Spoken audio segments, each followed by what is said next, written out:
Hello there. Hi. Hi. It's me, Cademan. Hello.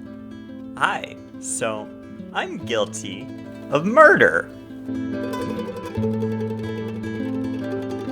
Welcome to the Narrow Gate. Thank you for squeezing in here.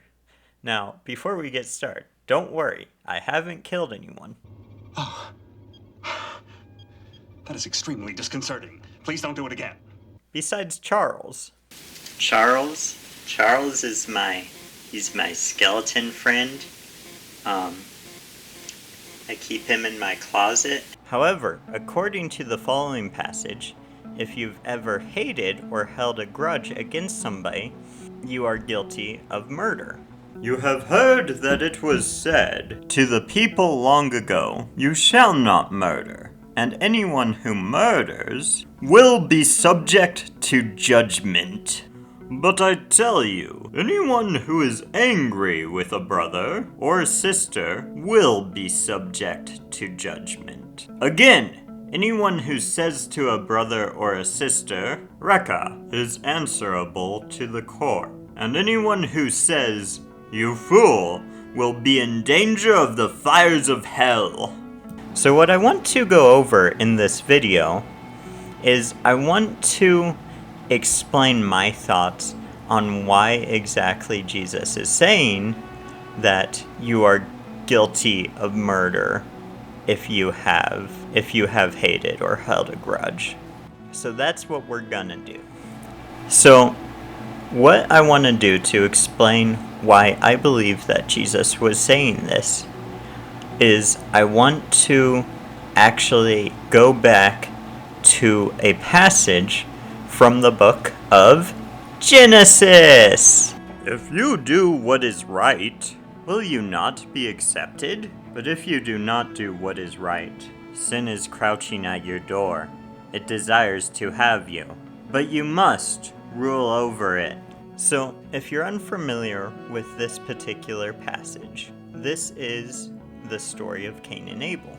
And this is God talking to Cain prior to his, going out and murdering his brother. But what I want to focus on here is that point where he says that sin desires you, right? So what I see here is something like the mental picture of sin is constantly knocking on your door, and if you do something like let sin in, then sin will take advantage of you and start to control you. And that's something like the idea of the battle between the flesh and the spirit. So there's this old proverb, and when I say proverb, at this point I'm not talking about anything from the book of Proverbs. But nonetheless, there's this old proverb that goes something like, there's two wolves inside of you. There's the good wolf and the bad wolf.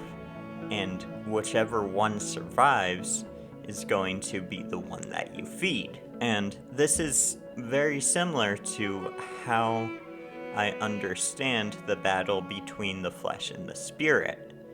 The flesh is something like the wolf that wants to drag you to your death, and the spirit is something like the wolf that wants you to strive and wants you to help other people. So I think this is why, in this case, and so many other cases in the Bible, it has such a focus on not just how you act, but also how you think. Finally, brethren, whatever things are true, whatever things are honorable, whatever things are just, whatever things are pure, whatever things are lovely, whatever things are of good report, if there be any virtue, and if there be any praise, think on these things.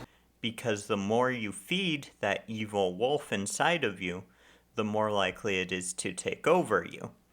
And then if you allow that hate to linger for long enough, and you just open up your door for it, then that hate will, I believe, eventually take over you, and you're going to end up murdering your brother, at least metaphorically speaking. So that will conclude this video. Alright, thank you for watching, and goodbye. Say goodbye, Charles. Goodbye. I think you should like and subscribe. Heart, heart, heart. Oh yeah, and don't forget to brush your teeth. Oh, I could have said it better myself, Charles. You're the best.